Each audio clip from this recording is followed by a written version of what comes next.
¿Qué tal? ¿Cómo le va? Muy buenas noches. Bienvenido a Perspectivas. Enrique, ¿cómo te va? Muy buenas noches. ¿Cómo estás, Belén? ¿Cómo están todos? Muy buenas noches. Gracias por estar con nosotros este miércoles en Perspectivas. Muchísima información, Belén, información local, nacional e internacional. Ya tendremos tiempo de hablar el lunes del tema. Hoy debate en Francia entre Macron y Le Pen. El único debate real entre ellos dos. Hijo, creo que cuando veo esos debates digo, qué lejos estamos. Estuvo buenísimo hasta para agarrarlo con palomitas, con refrescos. Un debate de primer nivel y también en la ciudad metidos, Belén, en el asunto de los incendios. Hay que recordar que el día de ayer en la metrópoli hubo 16 incendios paralelos, es decir, hubo 16 puntos de incendios en la ciudad y estuvo o se puso a prueba la capacidad que tiene tanto los municipios como el Estado y la Federación para reaccionar ante este tipo de catástrofes. En el caso de la primavera, saldo total de 800 hectáreas afectadas y también distintas hipótesis sobre el origen del incendio. Hay algunos que creían que podía ser un interés inmobiliario, siempre surge este fantasma del interés inmobiliario. Y a media tarde empezó a declarar el alcalde de Zapopan y dijo que más bien las investigaciones van por el asunto del narco. El crimen organizado, que supuestamente el crimen organizado podía estar metido en ocasionar este tipo de incendios. Bueno, pues un dato revelador, Fuerte. Enrique, sí que habría que darle seguimiento y saber exactamente cuál es el objetivo del crimen organizado para deforestar estas áreas. Es que ¿no? solo hay que recordar que había un incendio central y que cuando estaban las fuerzas de protección civil estatales, municipales y también algunas federales interviniendo en la zona, se desataron 3 incendios contiguos en otras zonas de la primavera que obligaron a que distintas fuerzas de reacción tuvieran que moverse para esos lugares y parecían como señuelos, como no voy a dejar que te concentres solamente en ese incendio, sino que te tengas que mover para otras áreas. Y también después vimos en redes sociales cómo incluso había dispositivos o mecanismos para impedir que los brigadistas llegaran, para ponchar llantas, que los brigadistas llegaran a la zona. Sí parece algo con mucho más pruebas de que está armado que, por ejemplo, el caso del Tepopote. Que en el caso del Tepopote sí vimos algunas pruebas, vimos llantas, pero nunca vimos una especie como de escena del crimen. En el caso de la primavera sí hay algunos esbozos de que el crimen organizado podría estar involucrado. Creo que al alcalde le faltan más pruebas para aseverar esto, pero puede ser que el crimen organizado esté involucrado. Y sí es sospechoso que en el momento en que se está quemando la primavera, de pronto se desaten 3 en zonas dentro de la primavera, pero tan alejadas una de otra, ¿no? Como tratando de probar la capacidad de reacción de las fuerzas, de los brigadistas, que por cierto, mis felicitaciones de antemano. Hombre, siempre. Ojalá estos señores brigadistas ganaran más que los diputados y ganaran más que quien sea, porque realmente se juegan la vida, Belén, por nuestros bosques, por el ecosistema, por la seguridad de la ciudad, ¿no? Oye, Enrique, y digo, evidentemente, ojalá que ganaran mucho más de lo que actualmente ganan, pero ya nos vamos a lo elemental. Ojalá tuvieran el equipo mínimo indispensable para poder hacer su chamba, ¿no? Porque muchas veces ni siquiera con este recurso cuentan, así que... Eso es lo que de pronto me parece demagogia, que el día de los bomberos salgan los alcaldes, el gobernador a brindarles honores y que después cuando discutamos los presupuestos, realmente a Protección Civil va muy poco dinero. Y aún así, fíjate, Belén, dentro del descrédito institucional por el que atraviesan la mayoría de las instituciones en este país, creo que Protección Civil se mantiene como esa instancia que genera confianza entre los ciudadanos. Sea la Protección Civil de los municipios o la Protección Civil estatal con Trinidad López Rivas, me parece que son espacios que hay que cuidar porque la gente realmente confía en ellos, realmente confía en los bomberos, realmente confía en las escuadrillas que intervienen y eso me parece un caso a estudiar después de la descomposición institucional que estamos viviendo, ¿no? Es justo lo que te iba a comentar. Ojalá que mantengan esta confianza y esta credibilidad porque ya lo vimos. En alguna época el ejército llegó a gozar de buena fama, digamos, entre los ciudadanos y mira, hoy es una de las instituciones más desprestigiadas. Y precisamente por hacer estas labores. Exacto. De rescate. Con el plan de N3, ¿te acuerdas? Que además es originario de aquí de México y que lo han exportado a otros países. Todo un tema de los incendios, Enrique, pero nada más antes de pasar algunos datos interesantes, ¿cuál sería, digamos, el objetivo del crimen organizado para realizar estas quemas? Mira, hay distintas hipótesis, desde encontrar espacios de traslado, hasta nuevos sembradíos, hasta distraer de episodios que están ocurriendo en materia de violencia y crimen. Hay muchas hipótesis, todavía no está claro. A mí lo que me gustaría, Belén, es que los políticos no solo arrojaran la sombra de la duda sobre quién está detrás, sino que realmente lleguen hasta la última consecuencia en estos temas. Claro. Y hablo de los alcaldes, el gobernador o el fiscal. Porque fíjate, aquí hemos tratado el tema de los bosques a profundidad, desde Los Colomos, Nixtiquil, el que me digas, la primavera a profundidad. Hace no mucho estuvo Carlos Trejo, el procurador social, con nosotros, y nos decía, Belén, es que amenazan el bosque de Los Colomos. Y le preguntábamos, ¿quién amenaza el bosque de Los Colomos? No, todavía no sabemos quién. No digan nombres y apellidos. Es que claro, está padre eso de pelearse con las sombras y con los fantasmas. Sí, o decir, intereses inmobiliarios quieren atentar. ¿Quién? ¿Quiénes son? Seguramente las tierras tienen nombres y apellidos, hay ejidatarios, hay prestanombres, testaferros, que nos digan exactamente quién. Y segundo, que realmente lleguemos al fondo de las investigaciones. No hay ninguna sentencia en duro, en firme, contra nadie que haya atentado contra un bosque en nuestro estado. No existe una sola sentencia. Y del Cerro del Tepopote, que ya pasaron 6 semanas, Belén, no tenemos ninguna investigación. Claro. No sabemos quién es el responsable de que se quemaran 1000 hectáreas vinculadas al Cerro del Tepopote y a la zona de amortiguamiento para el bosque de la primavera. Entonces, de lengua me como un taco. Realmente claro, está muy padre eso de salir a los medios de comunicación y echar culpas a un lado, a otro, decir que van a hacer todo por la primavera y Los Colomos. Y después, cuando hay que rendir cuentas, no sabemos absolutamente nada. Definitivamente, me parece que ese es uno de los aspectos que hace falta todavía reforzar. Hasta ahora, ¿cuántos detenidos hay, si es que los hay, y cuántos de ellos han sido sancionados? Y mira, Enrique, hay algunos datos. Me parece que en este contexto de incendios que hemos vivido en nuestra zona metropolitana de Guadalajara, y que año con año los presenciamos, decir evidentemente no es un caso único lo que ocurre en nuestro país, pero hay unos estudios muy interesantes que realiza una institución o un organismo que se llama Observatorio Global de los Bosques. Ellos trabajan prácticamente en línea, en Internet, con 2 herramientas básicas: los mapas satelitales de Google y los estudios y el desglose que de estos datos hace la Universidad de Maryland. En su estudio, uno de los estudios más recientes, el que pudimos conseguir, porque evidentemente ellos se están actualizando constantemente, pero nada más para darnos una idea. El del año 2013, en general en el mundo, perdimos 18.585.000 hectáreas de cobertura superficial. ¿Esto qué significa? Bueno, pues esto equivale a haber perdido un área arbolada, un área de bosque, equivalente al territorio de Portugal, tan solo en un año en el mundo. Rusia y Canadá están encabezando hoy por hoy esta lista de los incendios. En total representan el 34% de la pérdida total. Y México, en este año, el 2013, perdió 186.000 hectáreas, que equivale al, pues imagínate, ya en el acumulado del 2000 al 2012, de la superficie del estado de Hidalgo. Eso es lo que ha perdido nuestro país del 2000 al 2012 en materia también de arbolado. Ya sabemos cuál es la importancia de los ecosistemas forestales, particularmente para estabilizar el clima, el suministro de alimentos, agua, productos como la madera, medicamentos, el apoyo a la biodiversidad. Y también hay que mencionar que el ámbito forestal económicamente también representa recursos para nuestro país. $7,000 millones fue la contribución del sector forestal a la economía mexicana en 2011. Esto es algo así como el 0.6 del Producto Interno Bruto. Un dato que también es interesante, no solamente hablamos de dinero, hablamos también de los beneficios para los ciudadanos, para los habitantes de este territorio.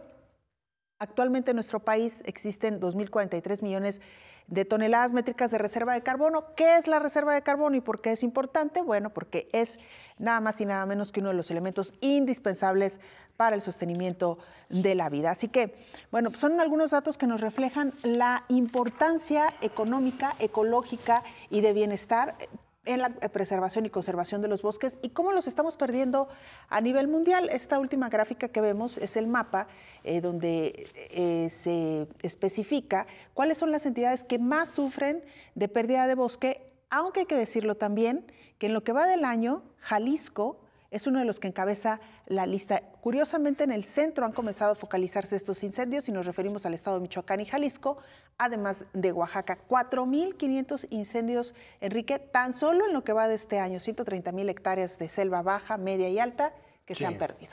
Sí, como lo refieres, Belén, es un problema global, es un problema que tiene que ver con muchísimas dimensiones de análisis. Antes de irnos al corte, me gustaría nada más enfocarme en el caso local, que es el caso de la primavera, ¿Y por qué la primavera es tan vulnerable a este tipo de incendios y de desastres naturales?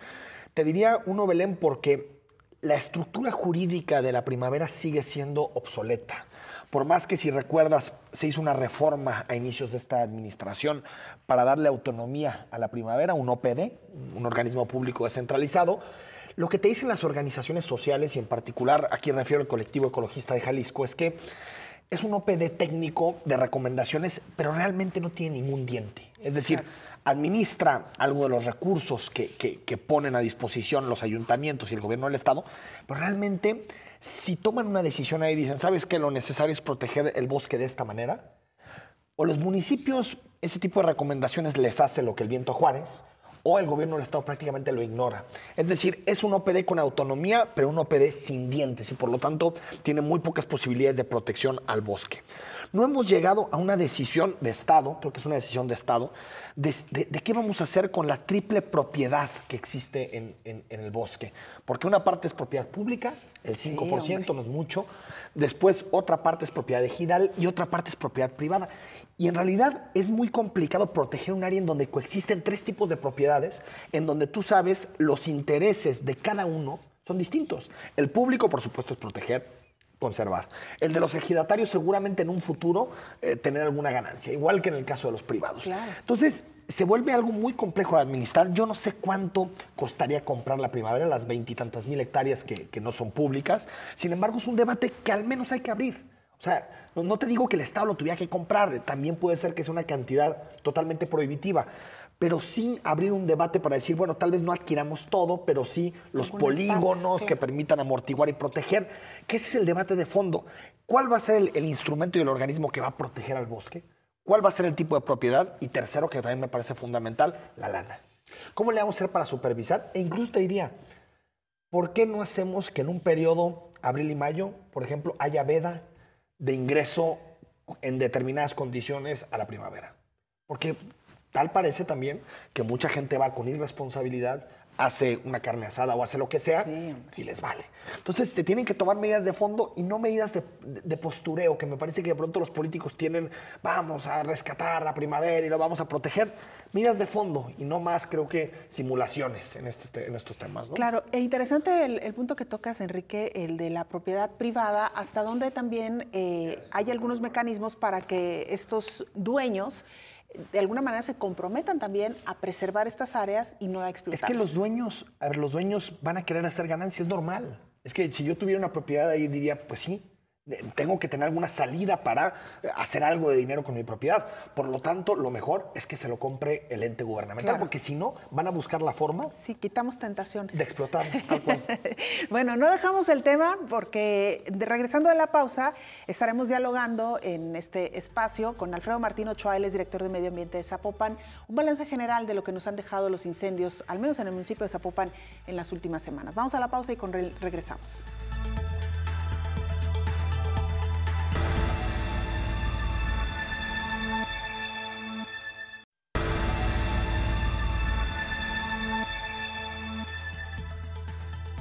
Seguimos con el tema de incendios, el gran tema de esta semana en la metrópoli. Saludamos a Alfredo Martín Ochoa, él es director de Medio Ambiente de Zapopan. Alfredo, muy buenas noches. Muchas gracias, qué gusto saludarlos y gracias por el espacio. Alfredo, pues un balance de lo sucedido en la primavera y sus alrededores. Pues fíjate que tuvimos una jornada bastante complicada, muy compleja. Efectivamente, fue un incendio que hace ya varios años no se presentaba en la metrópoli, sobre todo dada la relevancia del área natural protegida. Dentro de lo malo de un incendio forestal como el que tuvimos ahora, la buena noticia, pues, si se le puede decir de esa manera, es que la afectación no fue como la del 2012, 2009 o 2005. 2005 fueron, ¿qué? ¿8,000 hectáreas? Casi 10,000 hectáreas. Sí, casi 10,000 hectáreas. Y bueno, el aprendizaje afortunadamente sí lo tuvimos en Zapopan y tan es así que establecimos una serie de herramientas desde el inicio de la administración del alcalde Lemus. Por citar una, tenemos el programa de prevención y combate de incendios. Somos el único municipio del estado de Jalisco que cumple con esa obligación en términos de la Ley General de Desarrollo Forestal. Esto se hizo público incluso desde el mes de febrero del año pasado. Pero no es un programa que solo sea el papel. sino que se le apuesta recurso cuantioso anual por el orden de los 12, 13 millones de pesos. Entre equipamiento para nuestros brigadistas forestales, la renta del helicóptero Tlaloc, capacitaciones, etcétera. Y en este caso, gracias a este programa municipal, pudimos atender de una manera mucho más eficiente y efectiva el incendio del Bosque de la Primavera. ¿Y a qué me refiero? El primer reporte que tuvimos en nuestra central de incendios fue aproximadamente a las 4:15 de la tarde. Tlaloc ya estaba atacando a las 4:30, 4:35 p.m. O sea, la capacidad de respuesta que tuvimos del incendio... 15, 20 minutos del aviso a que llegó el helicóptero. Totalmente. Y esto lo pongo en perspectiva por lo que sucedía en administraciones pasadas, como la de Héctor Robles o Bielma. Ellos rentaban una aeronave tipo avioneta que estaba estacionada en el aeropuerto de Guadalajara. Entonces, eso complicaba mucho la atención y la respuesta de los incendios. ¿Este helicóptero dónde está? Este está en nuestra base en el Centinela, que está resguardado y administrado por el gobierno municipal, y por eso, reitero, la respuesta fue efectivísima en términos de minutos para poder atacar. ¿Eso qué nos permitió? Gracias a Tlaloc pudimos llegar, como lo mencioné, en un tiempo muy pronto, y pudimos comenzar a atacar el cordón, como le llaman nuestros combatientes forestales, el cordón de fuego que representaba un riesgo mayor, que era la zona núcleo. Es decir, este cuadrante va, digamos, hacia el sur poniente para ubicarnos más o menos. Si estamos viendo las villas panamericanas. Bugambilias, ¿okay? Exactamente. Sí. Toda esa zona es la zona núcleo que en el 2012 y 2009 se quemó de manera bastante importante. Y la decisión que en este caso tomó su servidor cuando hice el sobrevuelo un poco después de los primeros ataques fue concentrar toda la capacidad operativa de nuestros elementos forestales, porque hay que decirlo también, Zapopan, como lo mencioné, tiene más de 60 elementos forestales combatientes, y concentré esa fuerza operativa para evitar que la zona núcleo sufriera una afectación mayor, y en la coordinación con las demás autoridades blindamos la zona, digamos, de Pinar de la Venta, la zona de Rancho Conteto, etcétera. La afectación sí es importante, 800 hectáreas, pero francamente pudo haber sido mucho mayor. Y bueno, eso es, digamos, dentro de lo malo de un evento de esta naturaleza, pues que no tuvimos mayor afectación a esto. ¿Tienen el dato histórico de cuánto de qué superficie de la primavera ha sido consumido por el bosque?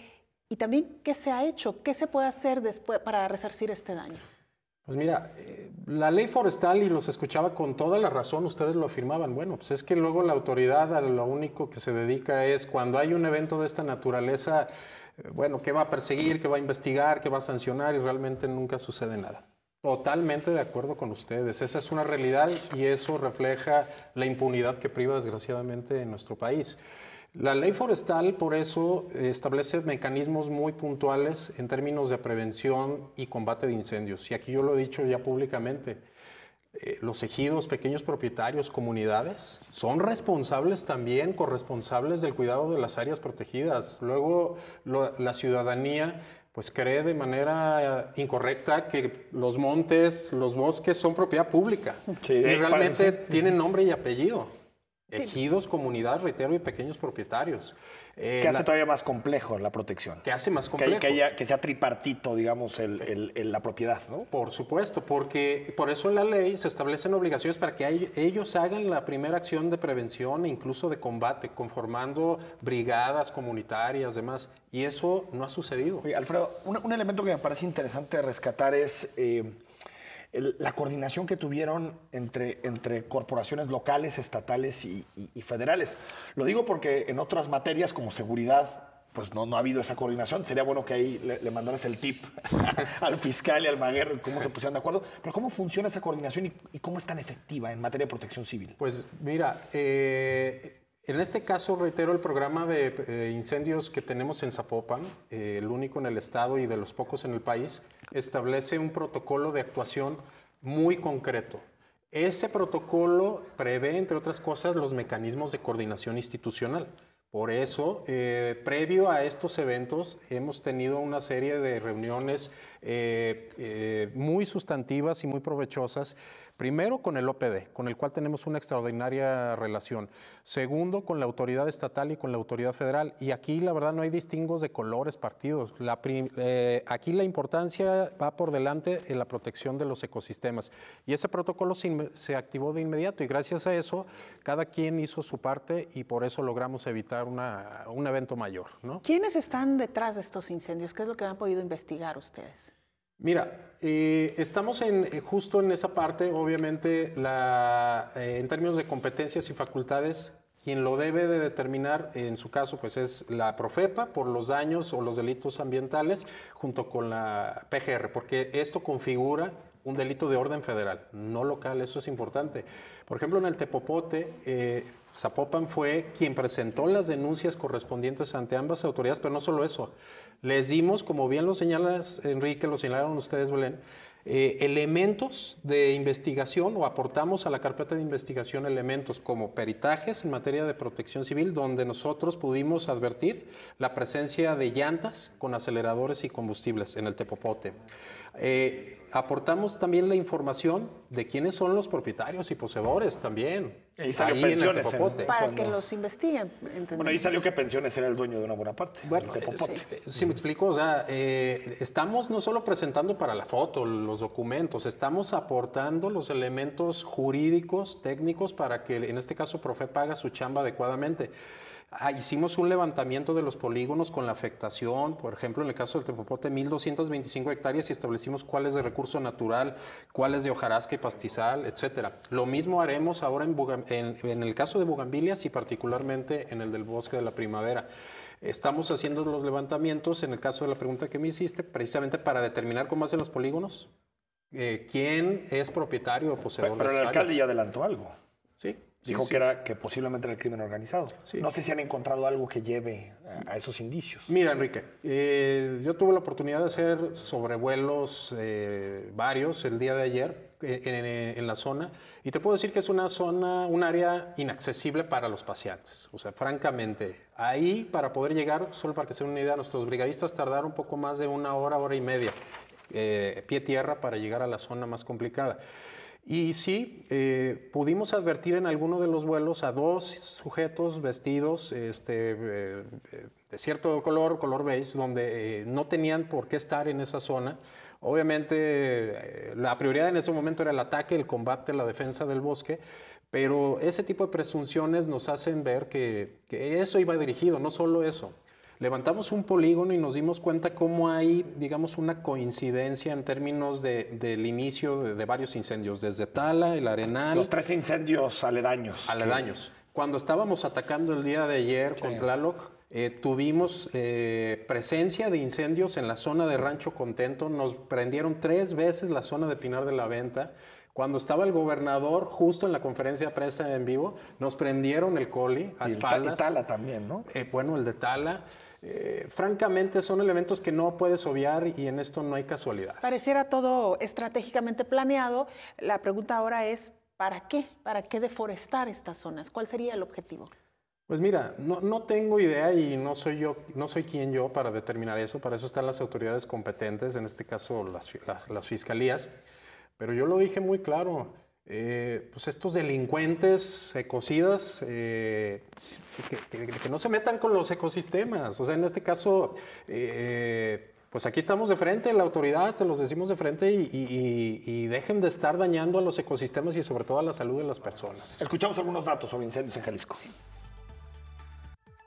La llegada de la primavera viene acompañada de la temporada de incendios en los bosques y en Jalisco, en lo que va del año, según el último reporte, ya son al menos 250 incendios forestales que han afectado a una superficie mayor a las 26,000 hectáreas, compuestas en su mayoría de hojas, pasto y arbustos. Las contingencias ambientales que se han activado por dichos incendios afectan directamente a los estudiantes de las zonas aledañas que deben suspender sus actividades por la problemática. No obstante, las autoridades gubernamentales se mantienen alerta en cuanto a este tema e intentan mantener también alerta a la población. Por lo menos en el 98% de los casos son provocados por la mano humana. Además, la frecuencia con la que ocurren no deja de levantar sospechas sobre quienes están detrás de los incendios y cuáles serán las causas que se esconden más allá de los accidentes. Alfredo, antes de irnos, ¿cómo prevenirlos, los incendios? Pues mira, la corresponsabilidad aquí es fundamental. No hay capacidad instalada suficiente de la autoridad, no la hay, francamente. Necesitamos el apoyo, primero, de los ciudadanos del uso responsable de nuestras áreas naturales. Para eso están, para que las disfruten, pero de manera responsable. No fogatas, no generar residuos y si los generan, sacarlos. No llevar elementos que puedan propiciar eventos de esta naturaleza. Número 2, lo dije, ejidos, pequeños propietarios, poseedores, tienen que hacer su chamba de prevención. Y tercero, pues seguir con la coordinación institucional lo más precisa y efectiva posible para tener capacidad de respuesta rápida. Y que alguien caiga, porque si esto es la 100% impunidad, va a seguir pasando. Si no hay castigos ejemplares, ¿no? Con que haya castigos, ya lo de ejemplares. Alfredo, gracias. Gracias a ustedes. Muchas gracias Buenas por habernos noches. acompañado. Al corte hablamos sobre el Partido Acción Nacional, Belén. Así es, de regreso.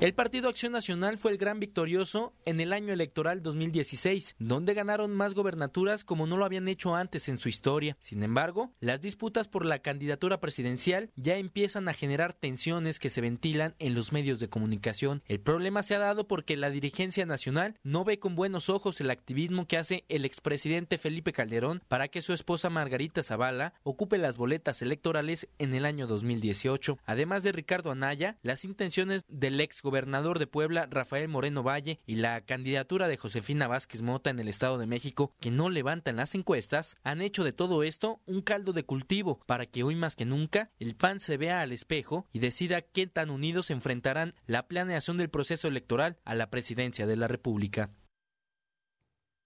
Varios temas a abordar esta noche con el dirigente estatal del PAN, pero si les parece, vamos iniciando por el ámbito local. ¿Habrá alianza con Movimiento Ciudadano de cara al 2018? Bueno, en principio nosotros hemos sostenido que el PAN tiene que apostar por su propia fuerza. Tiene su historia, tiene sus propios principios y valores y tiene marcadas diferencias con respecto de los dos modelos que gobiernan en el estado de Jalisco. Tanto el modelo del PRI, que para nosotros es un modelo ya agotado, y no solo para nosotros, para la mayor parte de los ciudadanos, como el esquema de Movimiento Ciudadano, pues que curiosamente se le parece mucho, ¿no? Entonces, para nosotros en principio lo que tenemos que recuperar pues es la utilidad social del PAN, y en ese sentido reiterar que el PAN está al servicio de las personas, al servicio de la gente, abierto a los jaliscienses que de buena fe quieran participar por esta opción política porque se identifiquen con sus principios y sus valores. Es un no es un no rotundo. Hay un escenario y una coyuntura, y hay que decirlo con toda claridad, que podría hacer replantear este esquema, que es el escenario nacional, pero para nosotros está claro, nosotros no buscamos una alianza de esta naturaleza, apostamos por nuestra identidad, nuestros principios, nuestros valores, por la recuperación de nuestra propia esencia, y dentro de esa esencia está que el PAN es instrumento de la ciudadanía y está abierto a ella. Hablando, presidente, de que apuestan por su identidad, sus valores, sus principios, ¿con el PRD sí? Con el PRD tampoco. En este momento no, el tema de las alianzas para nosotros no está abierto, lo estará en su oportunidad y en su momento. Porque fueron exitosas en 2016, se ganaron 3 gobernaturas, Veracruz, en alianza, que recuerde, Veracruz, Durango y Quintana Roo. Sí. Y en 2017 hay una que puede ganar, que es la de Nayarit. Pero las alianzas obedecen a coyunturas, y el escenario político se mueve cada mes, cada semana, cada día. Y en ese sentido, pues ya que estemos cerca del proceso electoral, habremos de analizar con toda frialdad qué nos da y qué nos quita relacionarnos con otros partidos políticos. Ahora, presidente, ¿qué opina de las declaraciones del diputado local Isaías Cortés publicadas en un medio local en donde él señalaba que había recibido la encomienda del dirigente nacional de empezar a, digamos, a calentar esta alianza con Movimiento Ciudadano? Bueno, es un tema, digamos, aclarado y resuelto tanto con él como con el dirigente nacional de mi partido. No tenemos ninguna fisura en términos de lo que queremos y de lo que buscamos. Y ciertamente estamos claros de que el PAN, para poder enfrentar con éxito el proceso electoral de 2018, lo tiene que hacer con cohesión. Y estamos decididos a ir hacia lo mismo. Lo que Isaías plantea en términos claros en la entrevista que le hacen es que para que un esquema de esa naturaleza se dé, tienen que juntarse un conjunto de situaciones, entre otras, pues que la dirigencia nacional y la local veamos en la misma dirección. Claro. Y bueno, pues eso está todavía por escribirse. ¿No será que los Cortés ya están más cerca del Movimiento Ciudadano que del PAN? No, de ninguna manera.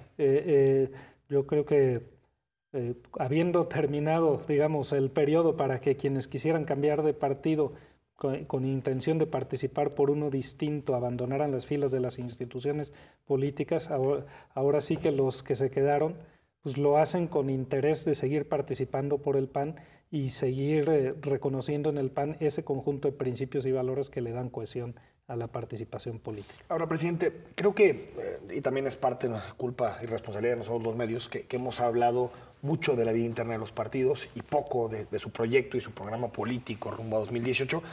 Pero no sé, presidente, si el PAN ha logrado recomponer su proyecto de cara a 2018, su identidad, qué quiere, qué Jalisco ve en 2018, y si ya tiene algunos posibles aspirantes que logren refrescar el Partido Acción Nacional. Sí, sin duda. Estamos en proceso de detallar nuestra propuesta. Sabemos sobre qué temas queremos incidir con toda claridad. Me parece que el tema del combate a la corrupción es un tema al que hay que ir de manera decidida y mucho más a fondo de lo que el propio modelo del Sistema Nacional Anticorrupción plantea. ¿A qué me refiero? A cosas muy concretas, como por ejemplo revisar los tipos penales de los delitos que cometen los servidores públicos, revisar ampliar la gama, que castigar con mayor gravedad, revisar los temas de las prescripciones de los tipos penales. Que no prescriban. Que no prescriban, que no prescriban. El daño que le generan a la vida pública es sumamente grave como para reconsiderar en ese tema la prescripción. Ir a fondo con un fiscal anticorrupción que goce de autonomía y que tenga capacidad de intervención y de maniobra y que, por supuesto, tenga el perfil adecuado para ese puesto. No queremos un perfil de un actor político que luego juegue al policía, como lo estamos viendo ahora en el estado y en el municipio de Guadalajara, donde la falta de coordinación ha sido fatal para los ciudadanos y ha traído consecuencias muy graves. Y pues ir a los casos más palpables. A ver, todo este conjunto de exgobernadores de diferentes partidos, pero fundamentalmente del PRI, sí, que están perseguidos por la justicia. Por cierto, curiosamente circula por ahí una fotografía con el presidente Peña Nieto que yo creo se está quedando sin amigos, como se dijo también en el Consejo Nacional del PAN. Es que después de entrevistas que habló perfecto de Duarte, Javier Duarte, como los nuevos niños del PRI, pues sí. Pero bueno, ahí tienen un común denominador. A todos los han tomado por el lado de su patrimonio. Sí. Y es allí donde hay que tomar la punta de la madeja. Corrupción es dinero y es dinero que va a bolsillos de personas y el dinero no se esconde. Y creo que equivocadamente el sistema mexicano le ha puesto atención no al patrimonio de las personas, sino a la revisión del ejercicio de la burocracia. Y ahí hay un error de apreciación. Si corrupción es dinero y es flujo de dinero, hay que seguir la huella del dinero y hay que dotarle a la Fiscalía Anticorrupción de los instrumentos para que pueda perseguir. Y en ese sentido, ese tipo de cosas significan para nosotros ir a profundidad en el tema del combate a la corrupción. No contentarnos con el 3 de 3, no contentarnos con la máxima publicidad de las declaraciones, sino incidir de manera clara en la política. Porque si no, la gente deja de creer en la política y lo público va decayendo. Y ahí Hacienda tiene un papel clave, ¿no? Dentro de estas investigaciones. Pero ¿por qué habría, Miguel Ángel Martínez Espinosa, un ciudadano común y corriente, por qué tendría que confiar de nuevo en el PAN en esta agenda cuando hubo casos de corrupción en el PAN, federales, locales? ¿Por qué habría de confiar de nuevo en el PAN? Bueno, primero porque en la historia del PAN no solamente están esos casos, sino están otros casos de personas que con todo decoro trabajaron en la vida pública. Segundo, porque hemos aprendido nuestras propias experiencias. Creo que con mucha ingenuidad el planteamiento de Alberto Cárdenas, con honradez se hace más, que ese fue su lema de campaña, Sí, recuerdo. a la realidad de que la actividad pública está hecha de personas y de que no solamente se necesita una buena disposición y una buena voluntad, sino también se requieren los mecanismos institucionales para combatir los casos de corrupción, pues hay un margen de diferencia muy amplio. Creo que hemos aprendido de nuestras propias equivocaciones y de nuestras propias caídas, y sobre ese tema pues hay un principio de rectificación que está presente en la actividad del partido y que se puede ir constatando a partir de lo que vamos buscando y lo que vamos construyendo. Y tercero, porque vamos a mostrar apertura al momento de presentar candidatos. Esos aparecerán cuando tengan que aparecer.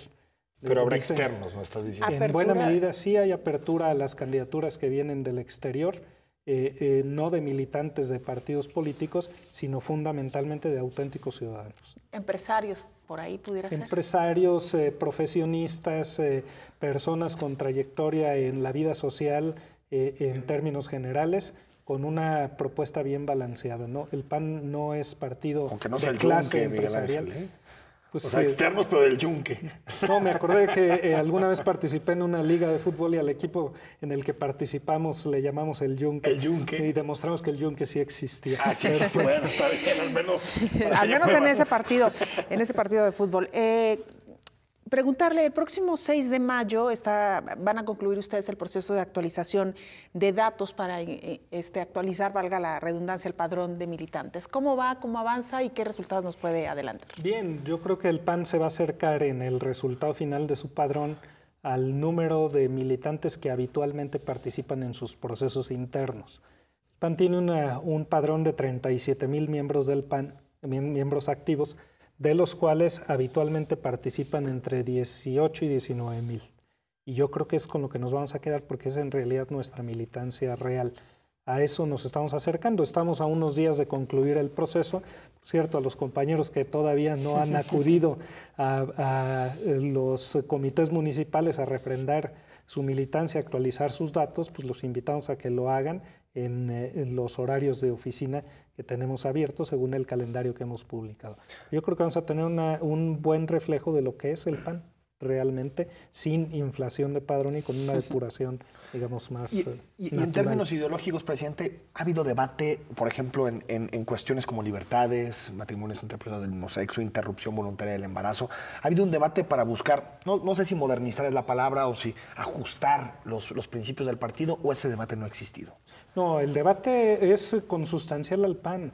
Digo, a mí no me asombra que haya debate en el PAN, me asustaría que dejara de haberlo. El PAN, acabo de terminar de leer un libro que se llama Rupturas en el Vértice, que aborda al PAN a partir de sus movimientos, sus momentos de crisis y sus decisiones a lo largo de la historia. Y todos tienen que ver con debates ocurridos en diferentes momentos. La misma fundación del PAN trae a cuestas el debate sobre cuál es el umbral de participación de un partido político que van haciendo. ¿Se lanza a la vida pública apoyando un candidato distinto al PAN como Almazán, sí, o se va con una candidatura propia? Y luego el tema de la democracia cristiana en los 60, siempre ha habido abstencionistas, participacionistas. Hoy tenemos un debate con muchos referentes. ¿Por qué? Pues porque el PAN dentro del espectro político pues es una gama, no es un monolito. Está hecho de personas que dentro de un espectro tienen diferentes maneras de pensar. Dentro de un espectro, insisto. Hay una base de principios y valores que todos asumimos y todos respetamos, pero son principios. Esos principios se tienen que contrastar con la realidad que merece ser transformada y tienen que adaptarse a una realidad que va cambiando. Déjame al corte y retomamos ahí, por cierto, hablando de debates Fue el debate del fin de semana pasado, ¿no? Entre Felipe Buenísimo. Calderón y Juan José Rodríguez Prats. Regresamos a Perspectivas.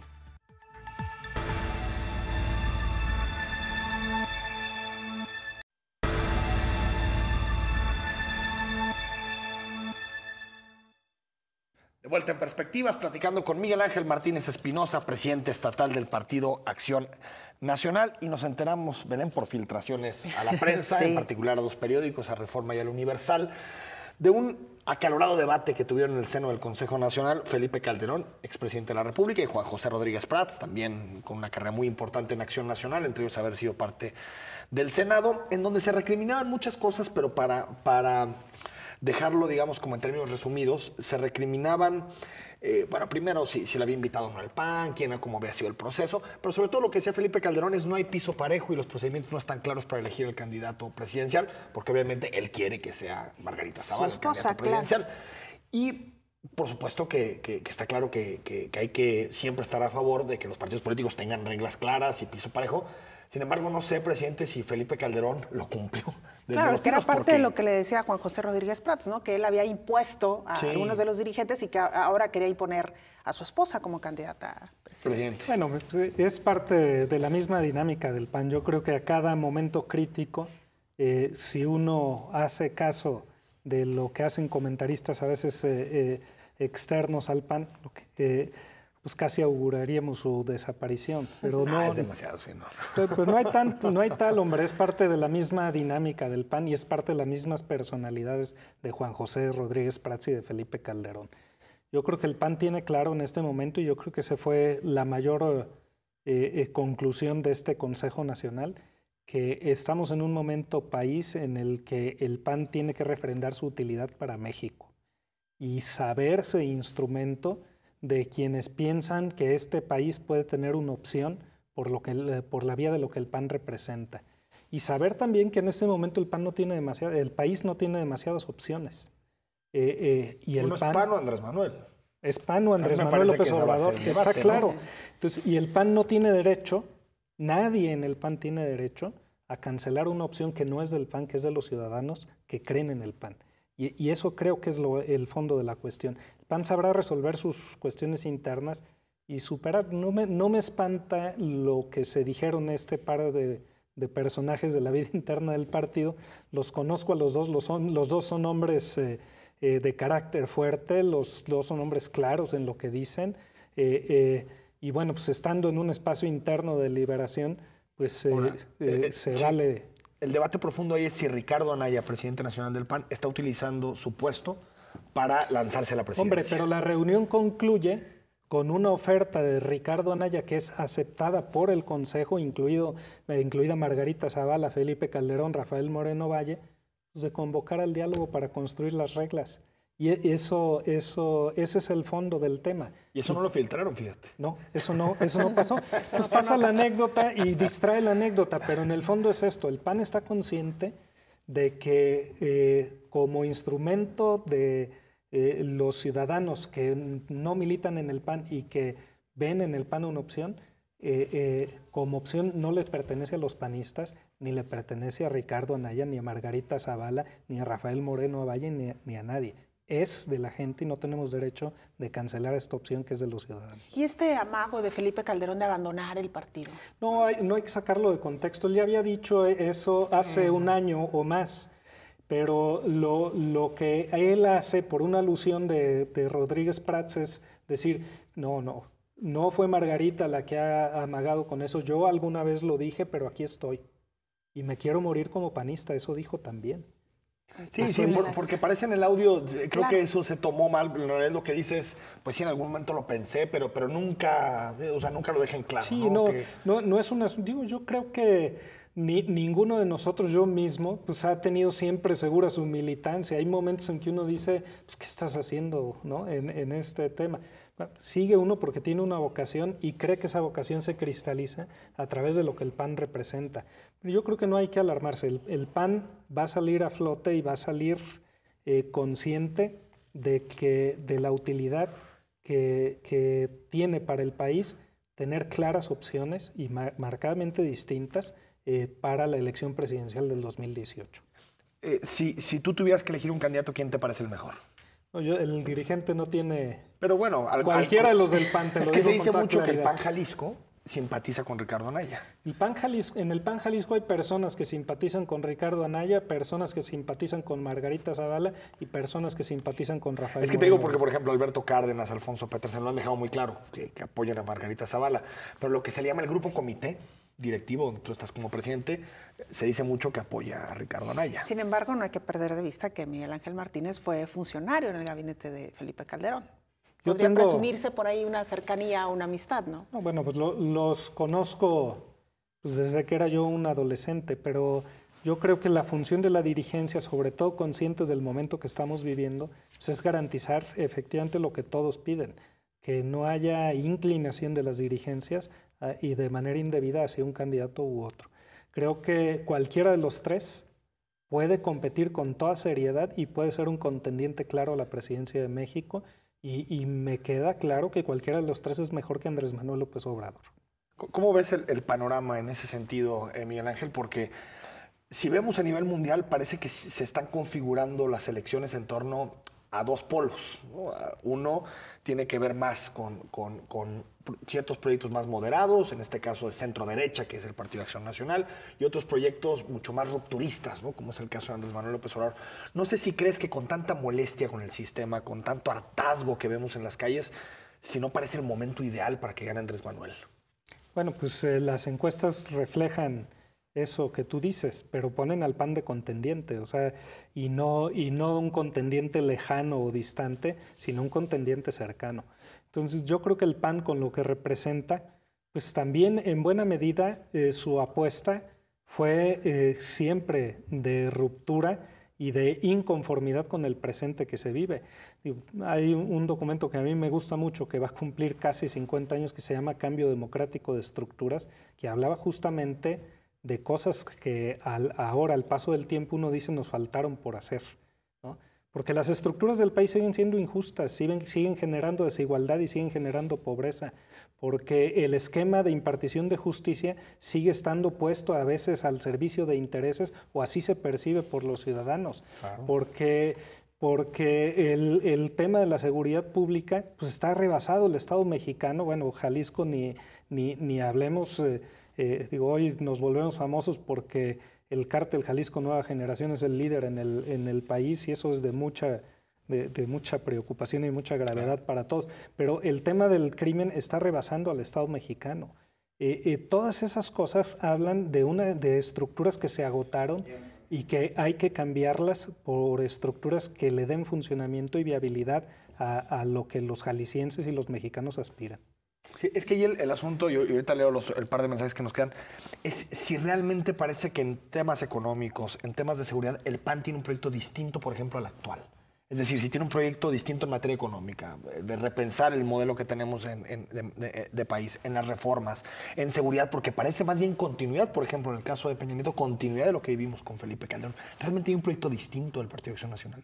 Bueno, pues eso... Por ejemplo, la economía. ¿Qué haría distinto el PAN?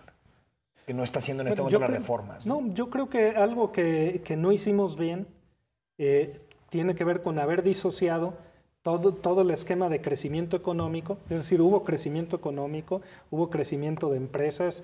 Lo que vale ahora el campo jalisciense pues es marcadamente distinto de lo que valía hace 20 años. O sea, hay un cambio en esto, pero lo que no hicimos bien fue que no relacionamos crecimiento económico con combate a la pobreza. Nos fuimos como por dos vías y la parte del combate a la pobreza fue una parte, digamos, que fue meramente remedial. Yo creo que entre las cosas que ahora hay que hacer es que hay que asociar y hay que vincular los dos temas. Tiene que haber crecimiento económico, pero los empleos tienen que ser remunerados. Las distancias entre los ricos y los pobres tienen que reducirse. Y eso no se resuelve con populismo y regalando cosas a diestra y siniestra, porque esas inversiones está demostrado que son regresivas. Es decir, no generan crecimiento, ni generan desarrollo, ni sacan a las personas de la marginación y de la pobreza. Yo creo que sí hay una apuesta clara y la vamos a presentar con toda oportunidad en tiempo, pero sí tenemos claros cuáles son nuestros referentes Y sí tenemos claro también dónde nos equivocamos, dónde nos falta. Y aquí Rafael Hernández te dice, todos los partidos dicen ver por el ciudadano y el PAN es el que menos credibilidad tiene. No sé si para una generación en Jalisco, Miguel Ángel, que bueno, incluso yo diría una que es la generación mía. completa, claro, Sí, que nacieron. O sea, que en realidad ya gobernando nos el PAN. tocó politizarnos y entender de política con el PAN en el gobierno, Sí, ¿no? totalmente. No, Claro. pero no sé si esa generación, más bien de jóvenes, ahorita se encuentra muy distante del PAN. Yo creo que legítimamente, pues si la juventud en buena medida es insatisfacción con el presente y el presente lo representó hasta todavía hace 4 años el PAN, pues hay insatisfacción con el PAN y con lo que representa. Eso es normal, es natural. Pero en la medida en que nosotros seamos capaces de presentar candidatos frescos, propuestas claras, alternativas viables, en esa medida habremos de recortar esas brechas. De acuerdo. Ahora, las elecciones en el Estado de México, todo un tema también, y dicen algunos la referencia a lo que podría pasar en los comicios presidenciales. ¿Cómo lo ve usted? Bueno, es un punto de referencia, pero no es el factor único ni decisivo. Ahí hay que recordar que hay varios, primero que es un estado que no han tenido alternancia. Segundo, que si en algún lugar del país el PRI tiene una maquinaria estructurada y diseñada para expoliar a los ciudadanos, pero también para operar electoralmente, es en el Estado de México. Pues ahí exportaron operadores políticos para otros lugares. El grupo Atlacomulco se volvió emblemático de las cosas que ocurren en este país y la riqueza del profesor Jan González y 1000 cosas de otros tiempos. Pero ahí hay una maquinaria que está puesta en operación y hay una descarada intervención del gobierno federal en el proceso. Pero también está la demagogia de López Obrador y lo que representa con toda digamos, visión de lo turbio que es el esquema de financiamiento de Morena, bueno, alimentado desde los Duarte en Veracruz y por otras vías poco claras. Pero no va a ser determinante, sí va a ser muy relevante, pero digamos no es de manera segura el reflejo de lo que va a ocurrir en el 18. Hubiera gobernado. Por supuesto, Porque si por quien supuesto. gana el Estado mexicano, El PRI está jugando a conservar su bastión y desde allí a sobrevivir el tiempo que haga falta para que la gente le vuelva a Que creer. sobreviviría el peñanietismo. Sí, claro. No solo el peñanietismo. La Gracias. Miguel nueva Ángel generación. Martínez, muchísimas gracias. Gracias a ustedes. Vamos, Enrique, nos vamos. Gracias a usted. Muy buenas viernes, noches. El hablando de estos viernes. temas, Jaime Tamayo. Sí, interesantísimo, no se lo pierda. 9 de la noche.